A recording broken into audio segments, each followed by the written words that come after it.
What's up, buddy? Let's get down to business, my friend. So, we got some interesting updates today, man. Just in. So, let's get into it. I'll do the smaller ones quickly cuz we need to gather data or else the big ones don't stand by themselves. We miss all the surrounding events. So we have to set them up. We have to get these out of the way, even if there's no information except this is what happened. This fire happened, that fire happened. Later on, it can pay off. You've seen that many times happen before. So I'm gonna go through them real quick, as quick as I can. First one, we got a fire in Lévis. Now we're in the red zone, Quebec City areas. By the way, it's a really pretty place, beautiful place. People are so kind. It's a night and day difference from Montreal, in my opinion. And here you go. We got a fire there. A vehicle stationed in front of a house. That looks like a house to me. Target. This one's on November 14th. I don't even know what date we're at. Well, we're the 18th. So last Friday, guys. Last Friday. I don't think we're gonna get names or anything like that. Okay, vehicle set on fire. Gotcha. Now we're just gonna be flying down to Montreal now. We're leaving the red zone. So as you know, red zone, vehicles burning, that's gonna have something to do with the wars between hell more than likely between the Hells Angels pipeline and the independent street gang pipelines. Okay? Notably BFM, but now they're saying BFM is weakened, and we found out that there's a new group created called North Gang Savage, ex-BFMers, and they're working under Alboavin's pipeline. But let's get to the next one. So now we're flying to Montreal. Forget about what we just talked about, because here too there's going to be criminal fires for a different storyline. We have Plateau Mont-Royal, the bohemian neighborhood that never sleeps. Stupefiers being sold 24/7. People from even America going there to eat poutine and wanting to French Français babes. You know what I'm talking about. They come here. They're trying to have fun. One of the places they'll be hanging out and getting drunk and all that is going to be around that area. And here we have this one's a weird one. I don't understand the wording too much. It said private school club targeted by criminal fire. Now I'm going to say, why is that strange? It's because I did peek at this article and they're talking about a bar or something else. So maybe I misread it. Let's check it out. This interests me because we're in the party area. We did find out at a certain point. We do know that many decades ago, this was Woolies area, or Montboucher loved this place. This is where they were making their money from.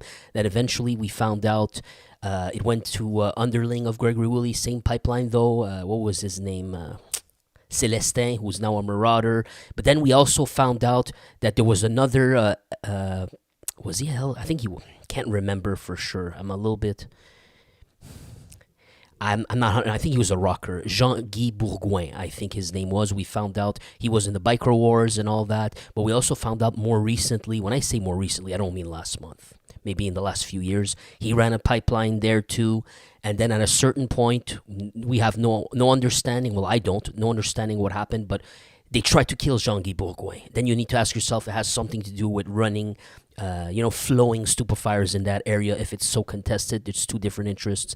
So they tried to kill Jean-Guy Bourgoin. I think he survived, I believe.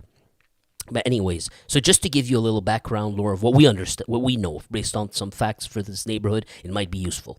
But might not as well. But here you have it, criminal fire there. I think between you and me, if it's not some random guy setting something on fire for fun, it's going to be related to the underworld. So that was necessary to talk about. Just to say this area is probably coveted. This one on Boulevard Saint-Laurent, great party area street. Targeted of let's see what they're talking about. At 2:15 a.m., they called the cops. Look, they said that there was a fire on a discotheque. You see, that's why I said club school. I don't get it. What do you mean club school? It's a discotheque. Maybe it's just the wordings. It means that sometimes. But we got a specialized discotheque for house dance and cocktails. They arrived there. It was in flames. According to our information, one or many suspects had thrown incendiary material through the window inside of the establishment, and then they went to run. The obvious. Let's see what we got. The scene was, they cordoned it off, of course. The event would be tied to a wave of extortion that's targeting numerous commerces in the region of Montreal. There you go. That's what they believe it's for. I'm sure you did as well. It says for the last 3 years. The school club was part of a group called Saint Woods. Maybe it's a company which was not attacked before in the similar attack. I guess they own many clubs or something like that. This group also, yeah, there you go. This group possesses the bar Apartment 200. I guess that's the name. Oh, maybe not, but they call it Bar Apartment 200. But here it says it's not a bar. I guess it's just the name, but it's a clothing line, I guess, and a vodka brand. Give me just one moment. I'm just gonna go do something real quick. Give me 20 seconds max. I'll be right back.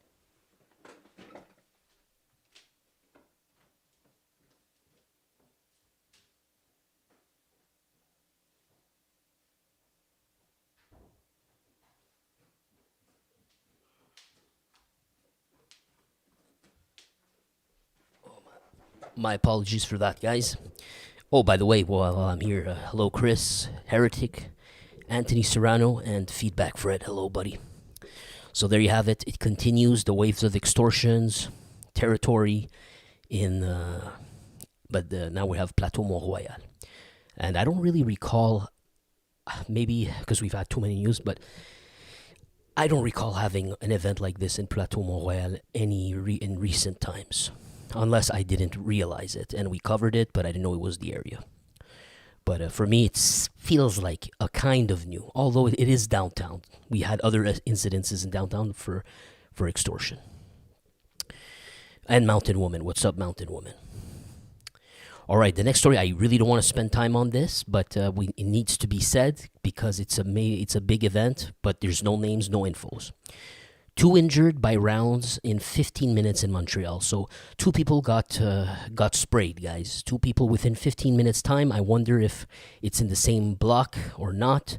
Which block is it? This is 14th November, so last Friday was this news came out. This one happened in Hochelaga Maisonneuve. Not too far, not the same neighborhood as the previous article, but also not like too far away. Where are we going? They're saying that 2 suspects presented themselves inside of a home in the morning hours, and there was 2 people inside of that home. 1 man, 38, 1 woman, 39. There was a tension that escalated, and then rounds went off. All right, we're not going to spend too much time here. They don't give us names or anything like that, but I just want to give you, I found this. I'm assuming, yeah, it's the same story. So the man, remember, a woman and a man got hit. Well, the man did not survive and he died of his injuries. That's sad, but that's about it. We're gonna leave it at that. I'm looking at the end here to see if they say street gangs, if they give any background info. Scanning this like this while I'm talking to you, my mouth is moving. I don't see anything notable. They're investigating. Okay, next one. Won't spend time on this either, but it needs to be said. I found this interesting. Actually, it's a news update, something that we did cover maybe 2 years ago. There was, in Canada, I guess in the U.S. is similar. We have these First Nation reserves. Basically, you could say towns for First Nations people. And there's lots of casinos or gambling places there. One story read about 2 years ago was there was a promoter who, I don't know, he was getting sanctioned or something like that for his links to the underworld. That story we only talked about once and then it disappeared. And I don't recall, but I guess it's making sense. He was tied to the cartels. A promoter of a casino in Kanawake sanctioned for his ties to the cartels. So Mexican cartels. What's the guy's name, just for us to know?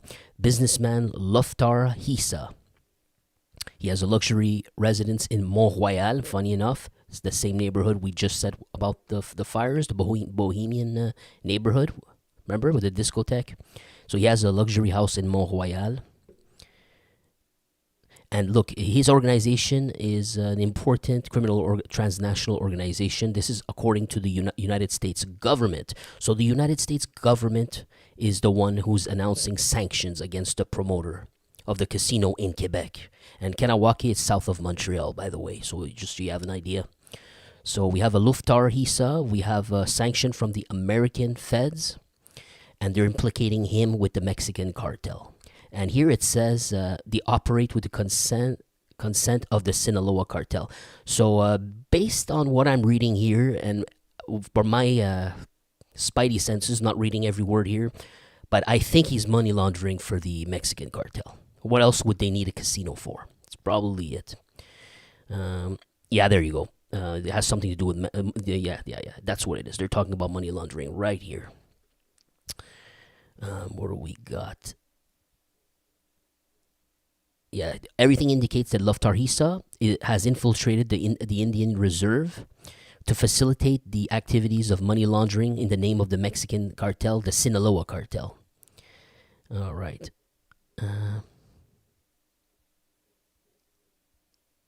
Yeah, these are just details we don't want to spend too much time on. But okay, here, I love when they have a little brief recaps here. 2003, Lufthansa, a businessman, Albanese businessman, installs himself in Montreal. 1 year later, he becomes the official representative of a Mexican company active in entertainment, and he starts to spend more and more time in Mexico. So that was like 21 or 22 years ago. Now they're going back to now they're going to 2023. Fast forward like 20 years later, so about 2 years before now. This newspaper reveals that the police investigation on the activities of Mr. Hisa, suspected of utilizing the casino for money laundering. So I guess that's when we covered it. We've been together for a while, friend. That was 2023 when we read this very article by La Presse, which is the same newspaper that we're reading right now. So I guess they're giving us an update. Now, 1 year later to that, 2024. So the Council of Kanawaki, the Council of Elders, they order the closing of this casino. After all this investigation. Okay. Now I found it interesting. I'm not going to read it either, but I just found this interesting. Here's another one from Borderland Beats. By the way, one of my favorite places to read about the Mexican cartel, what's going on, run and operated by Hispanic people. They're deep, man. Their journalism is next level. They're freaking amazing job. And I've been reading this website for 15 years now. Anyways, look at this. U.S. sanctions Hisa family casinos in Mexico tied to the Sinaloa cartel and Albanian mafia for money laundering. So here we got an extra piece of critical information. He's not just doing this himself. He's not one man. He's an Albanian mobster, part of the Albanian mafia. And Mexican officials say they suspended operations at 13 casinos where operators allegedly misused customer identities, credited them with millions of dollars in earnings they did not receive, and shipped profits to overseas accounts. It's always interesting to find out how this stuff works. Yeah, you can't see the picture of the guy, but maybe if I zoom in a little bit. Yeah, you can't really see. They blocked his eyes. I don't know why they're blocking his eyes. But you see, you have Ismael Zambada Garcia, one of the two leaders of the Sinaloa cartel. By the way, he was arrested. He was I guess you could say illegally arrested. They conned him to take a plane, and the sons of El Chapo flew him to, was it Texas or something? And then the American federales captured him there. So it was all a setup. He got set up. But he's the legendary godfather of the Sinaloa cartel. The other one was El Chapo. El Chapo was also under in prison. But anyways, you see the arrow pointing right underneath him. You got Albania, you got 4 people, Luftar Hisa, and you got an Arbin Hisa. So, and then you got a Fatos Hisa, and then you got a Ramiz Hisa. So these are all Hisa people, all family of the same family, I bet. And U.S. sanctions Hisa group, definitely Albanian mafia right there. So we're not going to go through all of this. But yeah, it's a very sophisticated operation, and among so many companies that they owned, well, one of them was in Montreal. What do you need more than that? And they give you a background on Mr. Hisa. He has been a Mexican citizen since 2016 and a Canadian resident. His family lives in Canada. At the time, he lived in Cancun. Yeah, you can find out more about him. We're going into Mexican territory. I was only interested. I just wanted to show you a little bit more detail. So we got Albanian mafia in Montreal City. All right, now we go to the main story, boys. The main story, the interesting parts that you're into. Do you remember Sergio Piccirilli? I actually did a video once upon a time. I think it's still there. Well, once upon a time, memory's bad.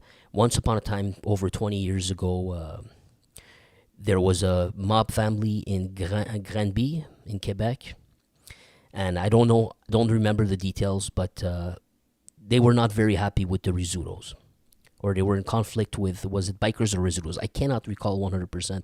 I just know that their patriarch was kidnapped.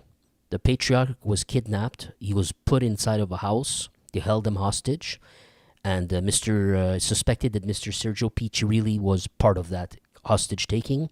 They filmed that patriarch, and that patriarch was a no BS kind of guy, straight shooter. And we've seen that video, not you and me, but it was published. And old timer, gangster, and he was looking, and I think he ran a pipeline of the green plant back when it was illegal and there was money to be made that way. The guy was on camera. They filmed him speaking to the Rizzuto clan, and he was crazy. He was foreshadowing that there was going to be problems in the coming years coming to the Rizzutos, and things were about to change. It's like almost like he was predicting their doom. You know what I'm saying? It's crazy when you look back now, 20 years later, you realize it and you see what happened. It's pretty nuts. But Sergio Piccirilli, I believe he was a biker. Was it Devil's Ghosts or Red Devils or something like that? But he was a biker, and what do I say? Someone paid him to go kidnap the dude, and they held him hostage or something like this. It's been a while, man. I can't remember. Maybe we might get a little more details here. But let's look at an update for Mr. Piccirilli. Oh yes, one thing you need to know about Mr. Piccirilli. You and I did talk about this maybe 2-3 years ago. I seem to recall he was in prison, and they plotted his assassination. That's because someone spiked his water with something. Maybe it was Fenty. I'm not sure. But they definitely tried to poison him. But it didn't work out, or he survived. Or obviously he survived. He's in this news article today. Okay? That's what you need to know so far. Now let's read this, and we'll probably get a nice recap of what I just talked to you about, hopefully. His personal fire tools were confiscated 20 years after the fact. That's Sergio, obviously. But this is an old one. It's 2014, so it's like, 11 years old now? Quote, if I had money, I would have put... I don't know what that means. An assault tank in front of my house. I'm not sure what the expression. Maybe it's a fire tool, or maybe it's an assault tank. I'm not sure. Declared Sergio Piccirilli in front of the judge. Now he says Piccirilli explains that it was because he wanted to protect himself that fire tools were seized at his house during his arrest in 2016. Now, Mr. Piccirilli was tied at a certain time to the Mafia and the Hells Angels, and he has no longer the right to possess fire tools. Okay, let's just skip some parts here. This is interesting. Mr. Piccirilli was once member of the Special Forces of the Canadian Army. He's a well-known name in organized crime circles. Quote, this guy's got balls. In 2005 and 2006, an important actor of the Mafia, he was an important actor in a conflict that degenerated in an open war between Mafia clans, the Rizzutos and the D'Amicos of Granby. Something to do with the exportation of a green plant scheme that didn't end well. On the night of Halloween 2005, a trafficker of green plant who was giving out candies for children in front of his residence in Antique Cartierville. Remember that neighborhood where there's always been fires in northern part of Montreal, northern west? Remember we all talked about that? So on Halloween, he opened his door. He was giving candy to children. He was kidnapped by individuals at that moment that were disguised. During his hostage taking, on camera, like I told you, it says here, he predicted that there would be dark days for the Rizzutos in a video captured by his his hostage takers. Piccirilli entered inside of the HQ of the mafia, the Consenza bar on Jarry Street, where the godfather Nicola Rizzuto, that's the grandfather Rizzuto, the father of Vito Rizzuto, and the grandfather of Mr. Leonardo Rizzuto. Okay, they had a Consenza bar. It's where they, just like you see the Sopranos movies. It's literally like that. They had a spot, or what was it for John Gotti? John Gotti had his own place too. Anyways, I can't remember the name. That's the place they were hanging out, and it was bugged. Okay, the cops bugged the place. That's one thing you need to know to understand this. So Piccirilli entered the Consenza bar, where the godfather Nicola Rizzuto was. And he exhibited, I'm not sure what it cost, I'm not sure if this means it's a pendant or an actual gun. Maybe it's a pendant. Anyways, but they're saying he exhibited a cross of a fire tool. It had to be a tool because it says it was on his belt. Okay. Quote, "This guy's got balls," said a capo of the clan, Francesco Arcadi, to another person in a conversation intercepted by the investigators. So he's talking about Mr. Piccirilli, Francesco Arcadi, close hand, high-level leaders of the Rizzuto clan, the directors, if you will. He's saying Mr. Piccirilli has balls. During the investigation Cleopatra, in which Mr. Piccirilli was a target, he received the visit of 2 police officers from the RCMP who announced to him that his life was in danger. And they asked him, the cops asked, "What can we do to help you?" And Mr. Piccirilli answered, "Send me flowers."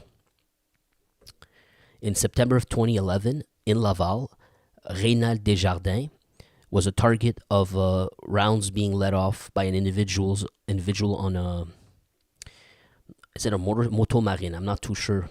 I'm not sure if it's a motorcycle they're talking about here, but it was a drive-by in Rivière-des-Prairies. And the godfather would have told to certain people that he believed that the actual guy who pulled the trigger was Mr. Sergio Piccirilli, which, of course, Mr. Piccirilli denies. And, in fact, probably for this reason,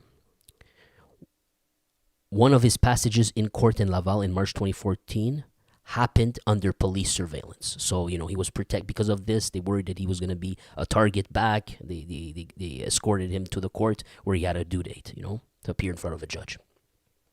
In October of 2019, while he was incarcerated in the pen, Mr. Piccirilli was a target of an attempted offing when Pthenti was added by another detainee into one of his water bottles, flavored water bottles. There you go.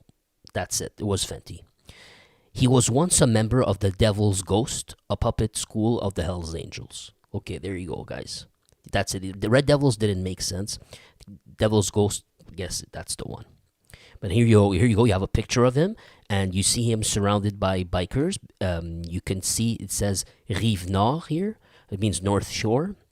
And you could literally, those are like vests, the vests that they wear. So you have one or a coat or something. But what I mean is you see the tags. He has the same here. You see he has his own, and it seems like he's holding. I can't see the picture's a little bit flu, right? I think it's a motorcycle. He's standing by a motorcycle. Not too sure. It's a little bit way blurry, But that's Mr. Piccirilli here. This got to be an old picture, man. All right. Where are we here? In 2016, Mr. Piccirilli was condemned to 15 years for gangsterism, plotting, trafficking stoop fires, and all that stuff.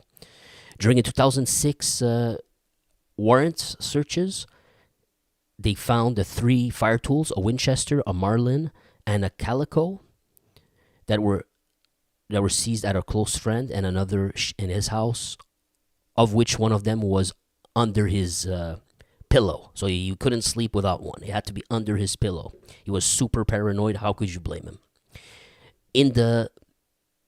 Now, they're saying the HQ of Mr. Piccirilli, because he had his own place, where he would hang out. It was a dancing bar which was called Escale à l'avenir. That means escalate, how you say, like, I guess you could say climbing or escalating to the future. Okay? Which was in Centre du Québec. And during the investigation, Mr. Piccirilli had called Hell's Angels Salvatore Cazzetta because individuals who were supposedly working for another biker had come to his bar and caused mayhem. So I guess some bikers went to that bar. They were disrespectful. Maybe they got into fights. Maybe they trashed the place. Who knows? But there was a conflict in there, and so instead of clapping back right away, etc., he's calling other leaders to come meet and then discuss the event, what would be reasonable to do, and maybe go talk to them, maybe punish them, whatever the case. He called Salvatore Cazzetta. So I'm assuming the other bikers were part of the 81 umbrella or something like that. Or else, why would you call Mr. Cazzetta? And here you got a picture. The cops were surveilling Mr. Piccirilli February 3rd, 2006. If you don't know, this is Salvatore Cazzetta. I'm pretty certain. That's how he looks. Even if the photo's blurry, I'm pretty certain. Plus, they're talking about him. Oh, yeah, there you go. It tells you, yeah. Salvatore Cazzetta filmed. There you go. He was filmed. Exactly. Okay, we're good so far. So the fact that he was seen with Mr. Salvatore Cazzetta, it's playing against him in court. He had to explain himself, etc. And here he says, Mr. Salvatore Cazzetta is a childhood friend of mine. I've never done anything bad with him. He does what he does in life, but these are his businesses, not mine. I am not a saint, but I have my values. I'm sorry, Your Honor, but it's not because I call a Hell's Angels that I have anything to do with them. I'm 65. I'm able to take care of myself. If you ask me why I was not scared, hey, I was in the army. I just want to recuperate my fire tools that my grandpa gave me. Because remember, the whole point of this article is that they seized his fire tools. So he claims that fire tool was a memento. I don't know what you call that, like family treasure. His grandfather gave to him. There's sentimental values, blah, blah, blah. And then they're saying, well, look, we caught you with Salvatore Cazzetta. We caught you in a plot to kidnap the other guy. Forgot the Amico clan godfather. We got you with all this. You don't deserve a firearm, And then he's trying to say, well, you saw him with Cazzetta. Doesn't mean that I was involved with him just because I'm hanging out with a childhood friend, That's the gist of all this. Now, in 2006, investigators seized $1,600 in cash from an ATM, I guess inside of his business. Yeah, there you go, in the bar Escale, and $6,000 at his place, and 96 cash that was in his vehicle, and he wants that money back as well, And then I see. So the judge is just saying, fruits of crime. We're able to seize that, even if it's mixed with stuff that's not part of crime. We could still take it pretty much because we don't know. The one I'm talking about. He's not going to get his money back. So that's what it comes down to. I thought it was a good throwback to the past to see how things work, and we read about him before, and we got a little bit more details on the guy, how people are related to each other. I thought it was pretty cool. Next story. Temporary closure of a bar in Saint Léonard. It was a real hangout spot for degenerate bandits. Who are these degenerate bandits? What is the name of the bar? It's Café Bar Sacha in 2023. This picture taken a little bit after there was a shooting where 2 people were touched. Okay. Now, what happened? It seems that police went to that place and they encountered a bunch of criminals that were angry, of which certain members of the Hells Angels, in a party that happened in April of 2024 in a bar in Saint Léonard, well known by the underworld. So their permits have been suspended for 40 days because of numerous mistakes that they've done. Now, the details of this hostile and aggressive evening, the details of this night where a crowd of hostile and aggressive people took it out on police officers. Where we got here? Now, it's saying we're talking about an police intervention that degenerated seriously, says a lawyer. Wow, look at this. In April of 2024, A police officer of post 42 is a victim of assault by a man wearing a pendant that says support 81 outside Cafe Bar Sasha. As you know, support 81 is considered a slogan, they say here, for support for the outlaw biker group, you know, the Hells Angels. Now, the Eclipse Squad specialize in collecting information. Notice the familiar faces of Hells Angels and organized crime, as well as street gang members at that bar. While backup was coming, another known man by the police, his name is Kirby Ovilma, threatens to pee on the agents. He does not pass to the act, yet he still pushes them violently towards the wall. During this time, Jesse Keane and Marcelin Morin, two members of the Trois-Rivières chapter of the Hells Angels, exhibit their medallions, and one of them was aggressive and pushed the cops that wanted to speak to them. So cops approached them, and one of them pushed the cop, right? Wesley Jean-Marie, which the cops tie to gangs, he's basically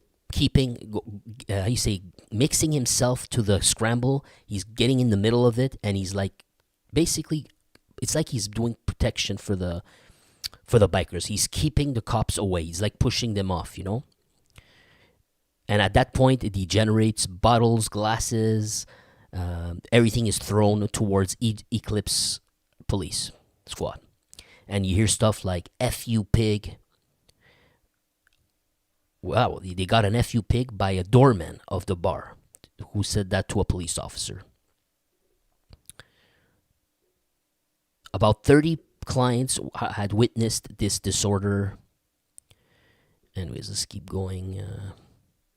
Just want to skip too many useless details here, because I don't care about the legal stuff. I want some info if we can catch any. Yeah, it's more legal stuff.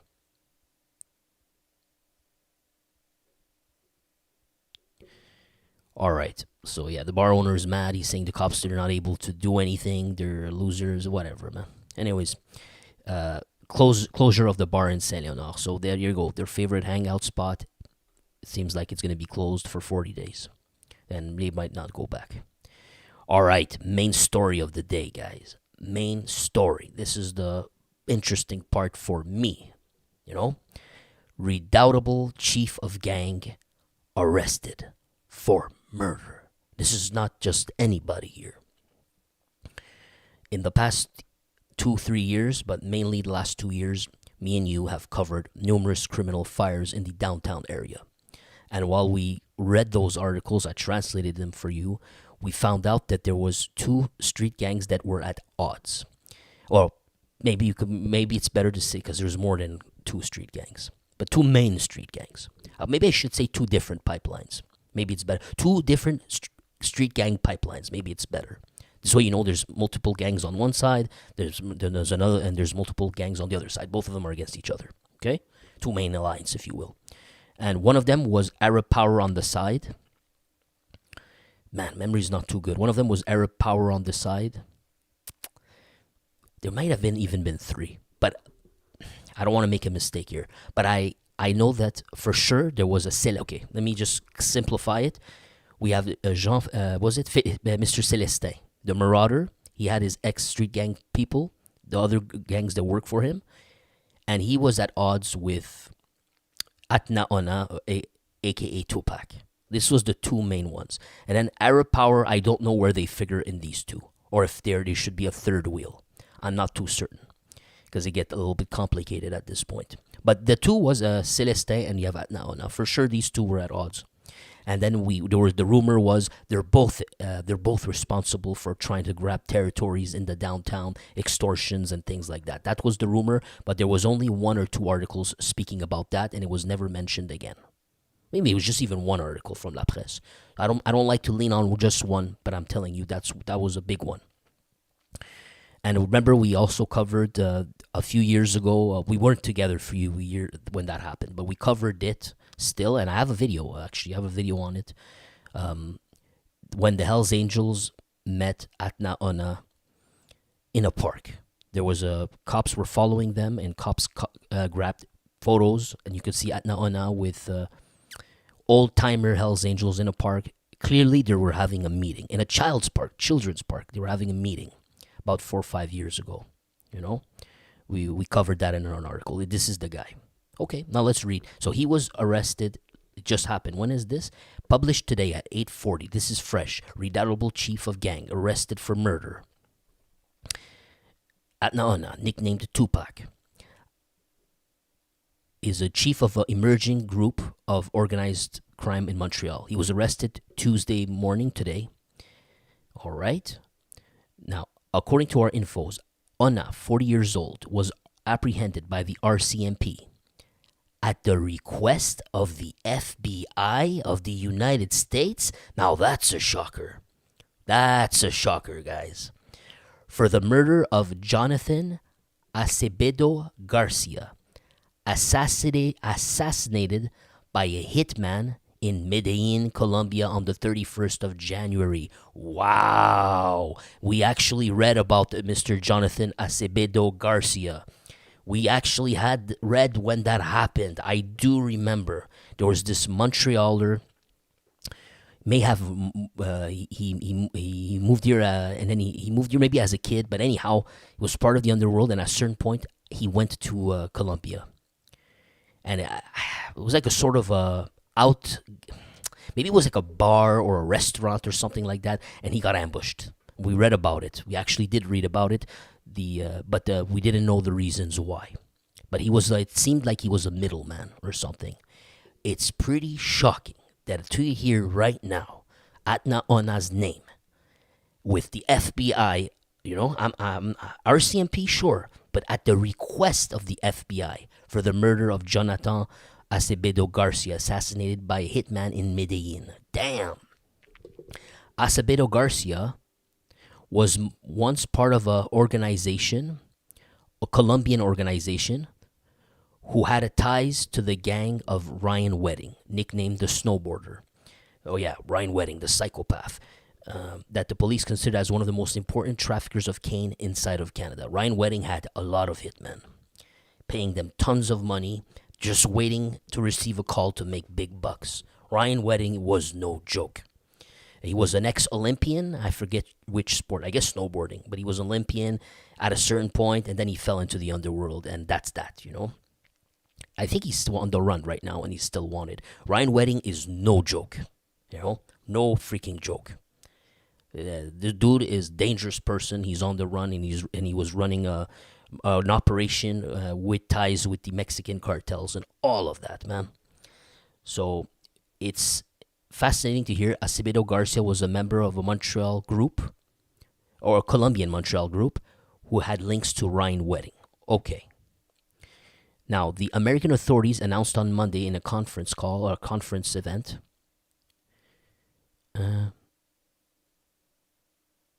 okay, yeah. Yeah, so you got big names like Pam Bondi, Donald Trump.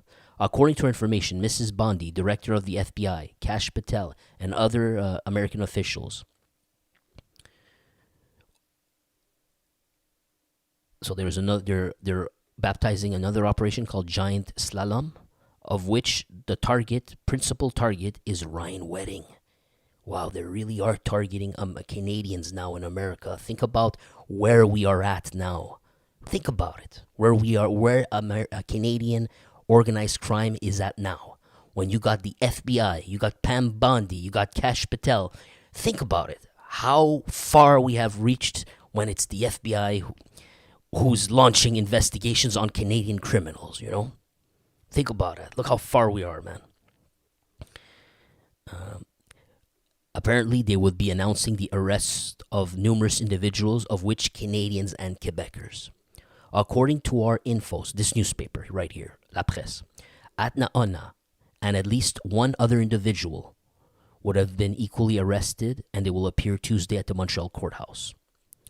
A chief of gang active Ohna is considered by the police as a leader of an emergent Montreal gang, Blue Allegiance, who's trying to take more and more place in the underworld ranks in the last 3 or 4 years.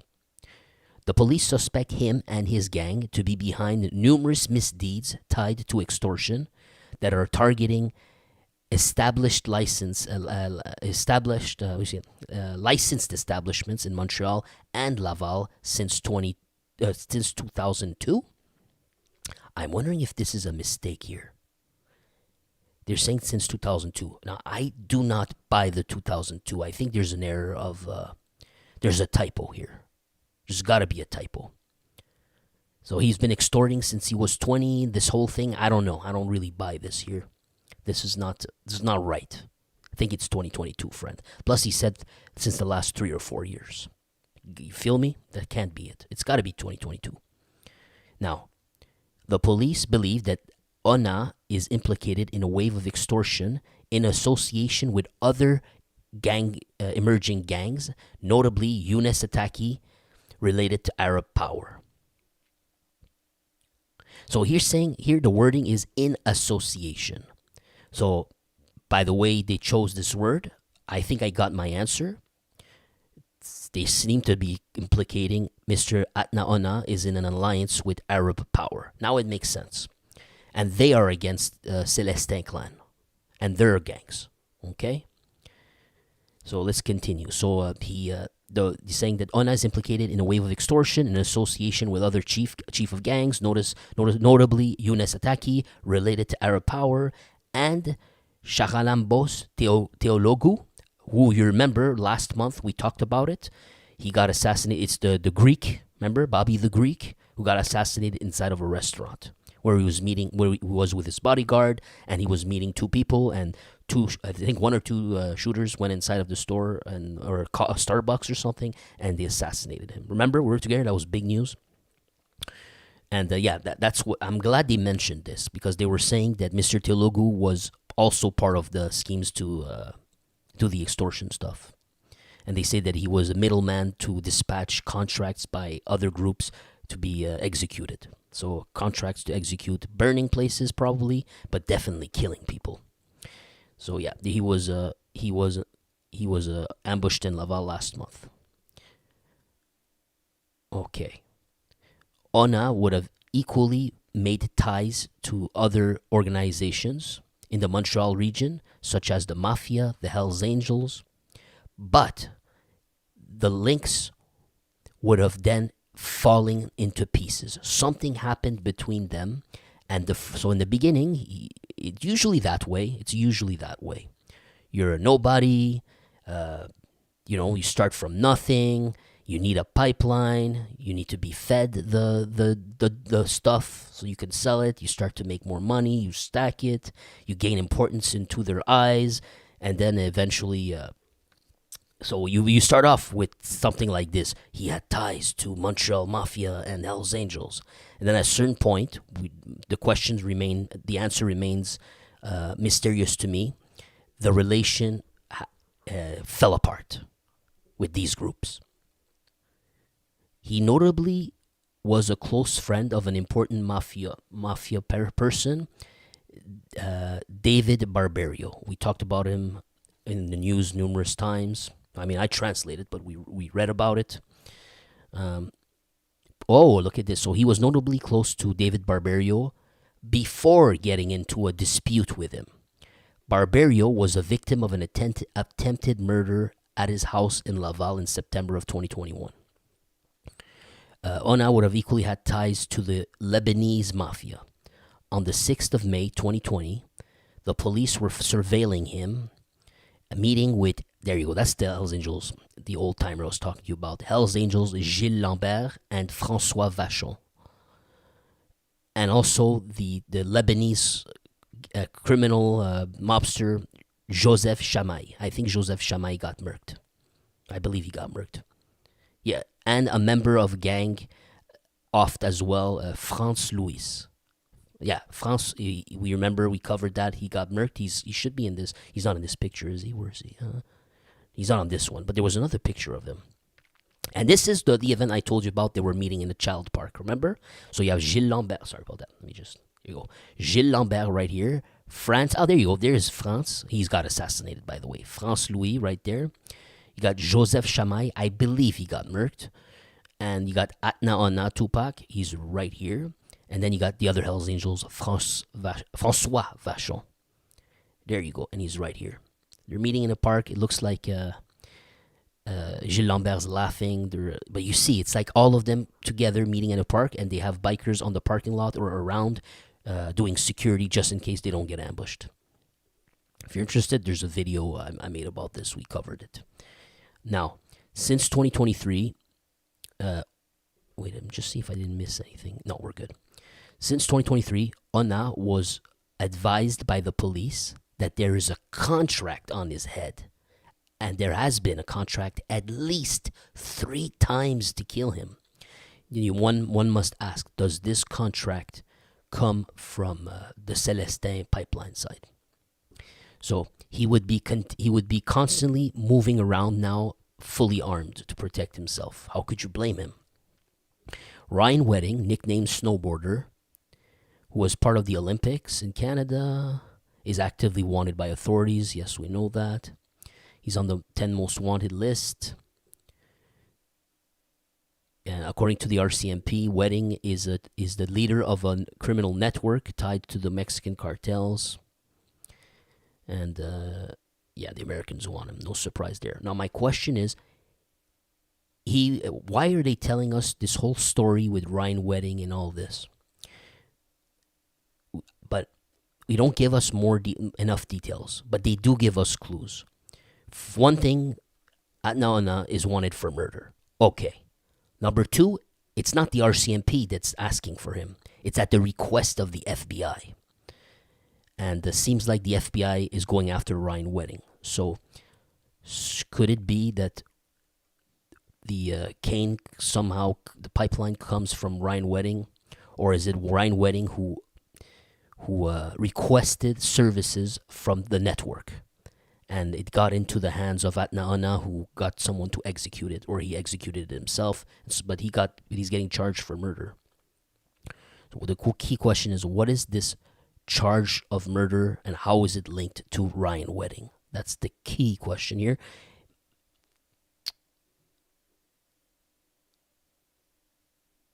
No, there you go. Actually, we did have the answer here. It has to do with the death of Jonathan Acevedo Garcia. There you go. No, actually, we do have. Well, there is speculation. They're just saying it's according to our information. They don't even tell us more than that. But there you go, I guess. So, did Atna Ohna send people to go to Colombia to execute Mr. Jonathan Acevedo Garcia? Was he part? He seems to have been part of the plot. Crazy how things get so convoluted, and it all ties down together. Canada's criminals, it's like a spider web. You think it's just a street gang in the corner, or you think it's just a prison gang. You just think it will be just that. And then before you know it, it turns into a transnational thing with the FBI looking for someone, charging you because of a murder that happened in Colombia, and everything's tied to Ryan Wedding. Yeah, you can't make this stuff up, man. Canada is crazy. Then you got the Iranian regime paying the Hells Angels of British Columbia to find people to kill one of their people that the Iranians want killed. It's just crazy with the stuff that you can find out happens in Canada, man. Just mind blowing. But there you have it for today, man. A pretty, very interesting update and story. I'm very curious for more details here. This is one of the most important revelations that we've had in the last 6-7 months, to be honest with you. This is huge. But more details will be coming. Stay tuned as I translate for you what's happening in Canada, and more specifically Quebec, which was in French. I opened the door for you, word by word, so you don't miss any detail, and you can form your own opinion, and you can be informed of what's happening in your country. Thank you for being here. Giving you guys a shout out. Shout out to Chris Hensley, Heretic Crone, Anthony Serrano, Feedback Fred, Mountain Woman, Jesse Marasco, Where are we at? Daniel Gould. People in the chat, Sheriff. And if I forgot about you, I have a bad memory. But believe me, I want to thank you. Thanks a lot. Wes Dozer and everybody else as well. Thanks a lot. Have a great day, guys. Thank you for joining. And yeah, hit the like button. It'll help me out. Appreciate it. Have a good day, friend.